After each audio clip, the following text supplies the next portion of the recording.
We are still up to chapter 6, Mishnah number 6. These are the famous 48 ways to wisdom. And in our last session, we covered way number 1, which was with study. How do you acquire Torah? You acquire it with study. And now we're up to way number 2, Bishmias ha'ozen, with the listening of the ear, I always say that this one is really close to my heart. As a podcaster and somewhat of an audiophile, the idea that listening of the ear is one of the ways to acquire Torah is very close to my heart. So what is this idea? What does it mean to listen with the ear? And why is this the way to acquire Torah? So we're going to share some of the ideas featured in the commentaries. So the Chassid Yavitz says something which is really a theme that is found in all places, all kinds of places in Jewish literature. And that is that we really have 2 main ways to interface with the world. There are 2 senses that we use to acquire data, knowledge, information from the world, from the world around us. And they are with our eyes, we see things, and with our ears, and we hear things. And in the battle of the senses, we discover that according to our philosophy, hearing is much more impactful than seeing. When you hear something and you absorb it in an audio way, in an audio sense, that is likely to bring you closer to Hashem, whereas seeing, the eyes, the visual interface with the world, that is the domain of the Yetzer Hara, of the foreign God. So for example, we're told in the literature that the way of the Yetzer Hara is ayin roa v'lev chomed. The eye sees something and the heart covets it. And a person only desires what their eyes can see, we're told. Again, in many places, we are told this idea that the eyes are the portals through which bad ideas and bad temptations can enter. Conversely, we're told in the Talmud that one of the characteristics, one of the, markers, the descriptions that we have of God is roeh ve'eno nireh. God is roeh. He sees, but he cannot be seen. He remains unseen. This is in the Talmud Brachos, page 10a. And this indicates that if we want to connect to God, we cannot use our eyes because God sees but is unseen. Our eyes, our field of vision is engineered almost to make us not see God. And therefore, to connect to God, we have to use our ears. What does that mean? We have to hear, we have to listen. We have to listen to our tradition. We have to listen to our antecedents. We have to listen to our messages. We have to listen to our hearts. The declaration of faith that we do every day, multiple times, the Shema, what do? We say, Shema Yisrael, listen, hear, O Israel. And we cover our eyes. And that's symbolizing that this touch point of faith that we do every day, that the best way to accomplish it is to listen very carefully, to listen to all those murmurings, to listen for those faint whispers, but also to cover our eyes. I had a thought over Shabbos. For some reason, the Almighty designed us that we have little lids, little eyelids, that sometimes our eyes are open and we see everything and then we close them and we see nothing. But the ears don't have any lids. Isn't that interesting? It's not a question most of us think about all the time. The ears, they're permanently opened. You have to really push down or maybe flap over your earlobes to cover it. And even then you kind of hear a little bit. You're able to pick up stuff. But you have these lids on your eyes to just cover it. Why would the Almighty do that? I know it's a strange thought to think about, those little flaps that cover our eyes. And at night they're closed. And then they're during the day they're open, but periodically they have this like washing fluid to keep everything lubricated really nicely. And they flap down and then flat back up and you don't even miss anything in the field of vision?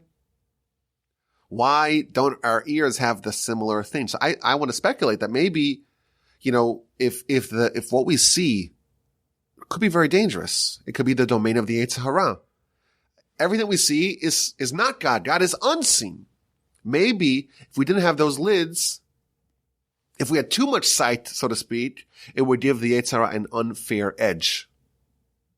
And that's why the Almighty says, okay, I'm going to give you a chance, so to speak, to close your eyes and to be able to listen much more carefully.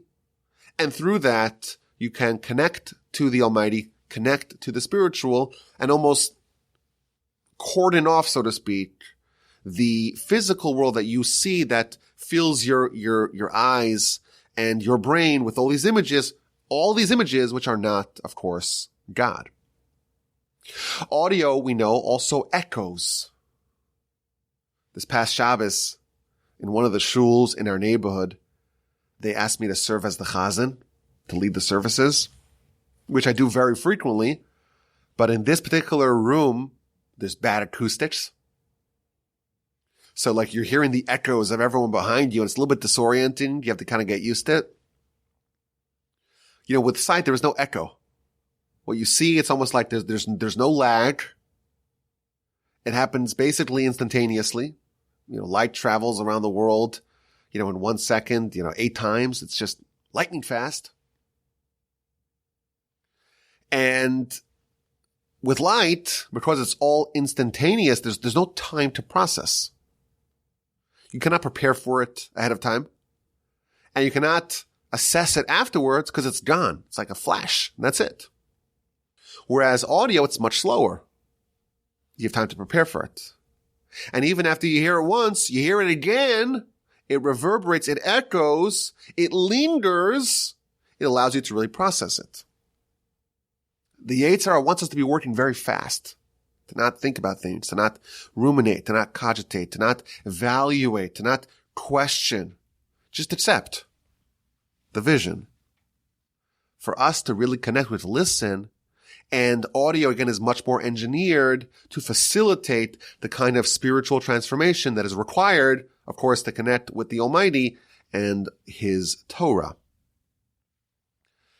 My favorite example of this are the two relatives who were not Jews, who experienced Egypt, or the Exodus from Egypt, and how they processed it.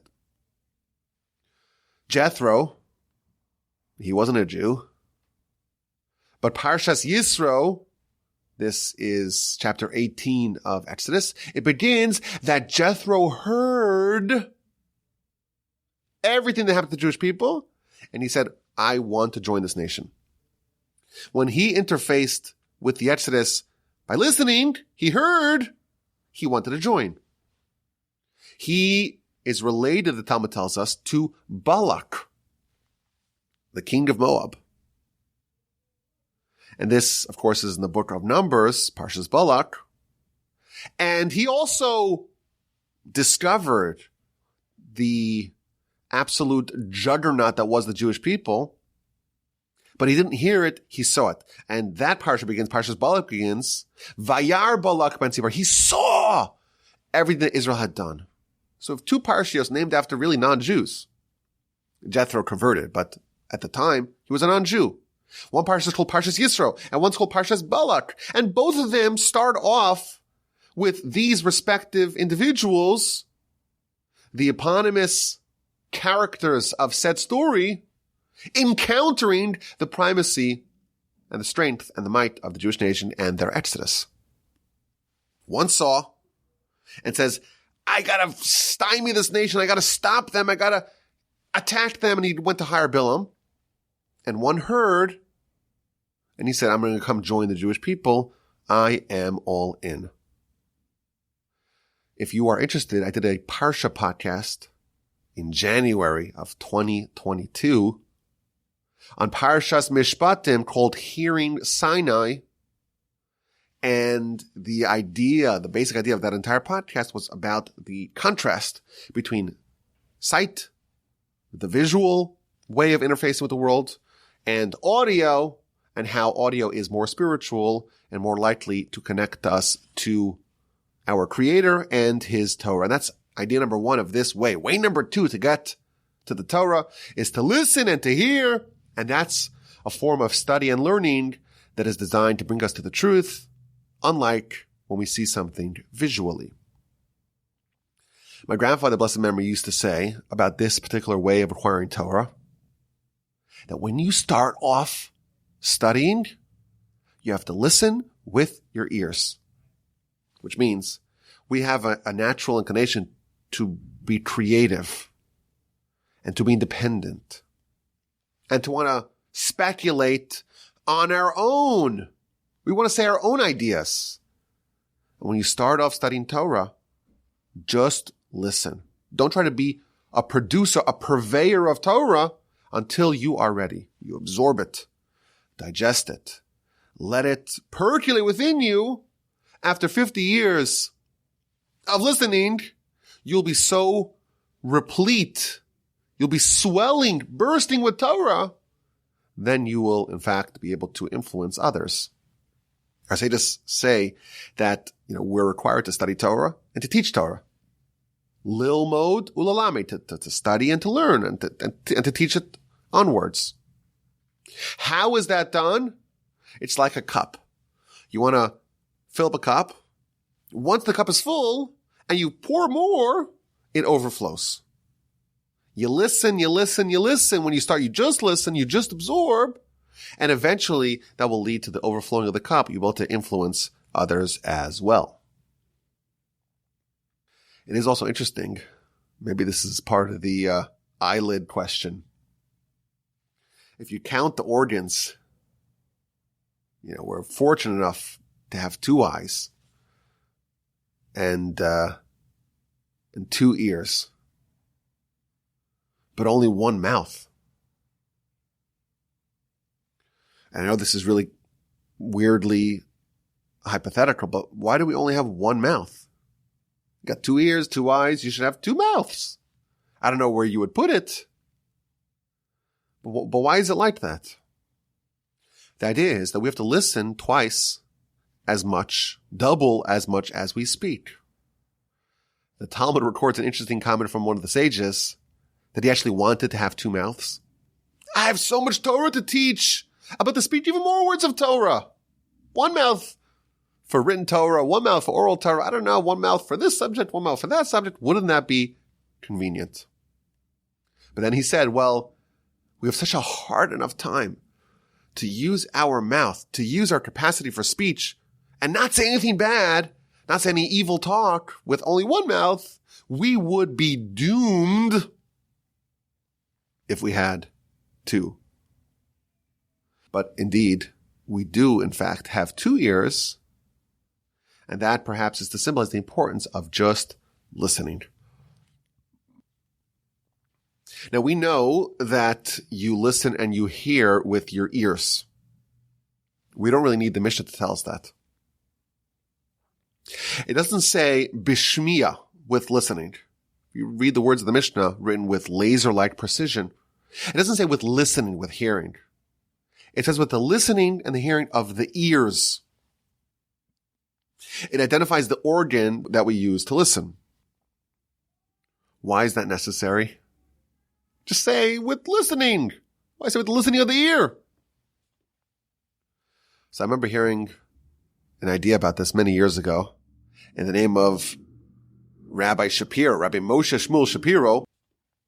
He said, sometimes people listen, but they don't really understand.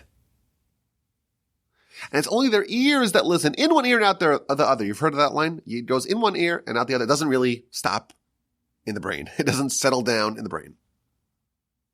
Is that beneficial? Is that helpful? So he says it is. Because this Mishnah is telling us, even if the listening is limited to the ear, it's only the hearing of the ear, but it doesn't actually stop and settle in the brain, even that is impactful. Even if only the ear hears, it penetrates, it makes an impact. I have a theory that if you really want to change someone, try to get them to listen to something, even if they don't understand or they're not willing to understand it. Just listening to it will change them. My dream is to have people listen to my podcasts as they're falling asleep. So my parents, every night they listen to my podcasts as they're falling asleep. And I think that it's actually the best way to listen to it, because as you're going to a lower level of consciousness, you're kind of almost like in a hypnotic state, and there's less pushback, and you're more open, so to speak. You're more suggestible. That's when the Torah goes in, and your capacity to resist is diminished. And I'm able to influence you and change you as you're falling asleep. And you wake up in the morning and you want to be righteous, and you don't even know why. And it's only because you listen to the podcast at night. I had an idea that to do a podcast for kids. Kids, they're always looking to listen to something as they fall asleep. To do like a Torah podcast as they're falling asleep, I think it'll be an amazing way to educate. No, not that. To brainwash. No, to indoctrinate. These are all different. These are synonymous. Sorry. To educate, to brainwash, to indoctrinate. These are all synonyms. It's all the same thing. To influence the children when they are receptive, when they're able to listen. Again, even if it just goes to the ears, it doesn't really stop. They don't really understand it. It doesn't matter. It fundamentally changes them. One of the sages of the Mishnah was the great Rabbi Yehoshua. Rabbi Yeshua ben Hananiah. He's one of the teachers of Rabbi Akiva. And we're told that when he was a baby, in a stroller, his mom would bring him to the academy just so he should hear. He should listen to the cacophonous din of the sound of the sages debating words of Torah. And the Talmud says that really impacted him. Well, what does a kid know? A kid doesn't understand anything. They don't know anything. But what they listen, what they hear, even if it's only on the surface level, just in the ears, that in fact lands, and it changes a person on a subterranean level, on a subconscious level. And we don't see the causality, but what you hear and what you expose yourself to actually changes who you are. Moreover, to listen also means to understand. I think this is something that we all suffer from. How much of what we hear and we're exposed to, how much do we really understand? And of what we understand, how much do we retain? This applies to reading as well. You read something, you're kind of skimming it. I kind of get the gist of what I'm reading. But do we really listen to the degree that we understand it completely? Part of this way to acquire Torah is to mobilize our listening to make it more active, to understand every idea. That's the benefit of listening to it in the podcast. You can pause, rewind. I missed that. Let me listen to it again. Listen to it at half-time speed, or as I like to do, at 3 times speed. Listen to it twice. We have amazing technology that enables us to really absorb what we're exposed to. Understand every idea. Being able to summarize it. Being able to kind of highlight the main points of a message. Being able to rephrase it and reformulate it in your own words. That is another level of listening where it's active. It's not just passive. Let me sit down and relax and listen to Beethoven. No, it's to actually actively listen in a way that you're really able to understand it, and you're able to summon it later on because you've organized it in your brain, and now you know it, you know where it fits into the big picture, and now it's part of your acquired, so to speak, learning. Now this is part of who you are. This is now part of your knowledge base. I think this is also important just in general communication. We talk to people every day. We speak to people. Our coworkers, our students, our teachers, our family members. If you are fortunate enough to ever spend time in a yeshiva, that's what it is. You're talking or even streaming at your study partner. And whenever there's a debate or someone's conveying an idea, it's important to learn how to listen. So suppose you have one way of seeing things and your sparring mate, the person that you're talking to, has a different way of seeing things. You're arguing, you're debating. Very often people are speaking past each other. Each one's just trying to reinforce their side without actually ever listening. You don't actually ever listen. And then there's no productive dialogue, and everyone's shocked. Why is there no productive dialogue? We've been talking about this for hours. Because there was no listening. To communicate effectively and beneficially, you have to learn how to listen. Which means for even a fleeting second, consider the remote possibility that you may be wrong. No, that's not possible. That's not possible. Maybe just for 1 second, the faintest possibility, the most remote consideration that maybe you're wrong and that person is right. So really pay attention to what they're saying. Don't assume that you know what they're saying, and that leads to productive dialogues. And again, that is part of the idea of listening. Just in general communication, certainly in matters of Torah, that is a way to expose yourself to other knowledge. We don't want to be cloistered on our little island. This is what we know and that's it. And we're just badgering those same ideas over and over again. We are trained and we are encouraged to learn from every person. Ezehu chacham halo made mikol adam. Who is the wise person? He who studies from everyone. The only way that you can study from everyone is if you learn the great, powerful tool of listening and actually trying to understand what they're saying, not just trying to, say non sequiturs and ad hominem attacks and all the fallacies that we do because we're just partisans that just want to say our point and never really consider what someone else has to say. Another idea that our sages tell us with respect to this way, listening, and that's to listen to the messages of Hashem. Even though today we no longer have prophecy, nevertheless, the Almighty is still talking to us. Everything that happens to us in our life, our sages tell us, is really a divine message. If you stub your toe, the Talmud says, that's God trying to get your attention. Everything you see in the world is a reflection that you're supposed to take to yourself.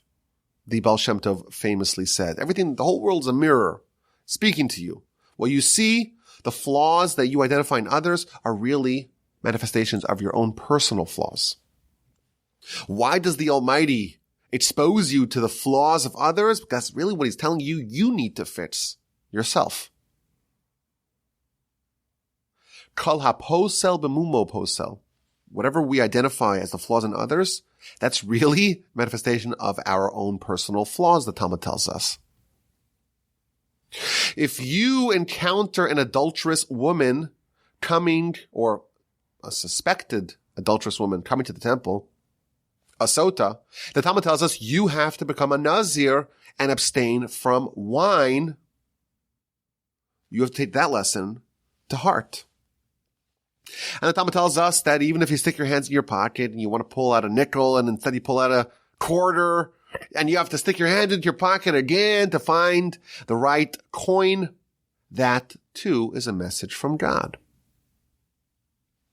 And if you go 40 days without any divine communication, that means you are done. The Almighty's given up on you. So we no longer have prophecy, but we still have communication with God. That's what we are told in the literature.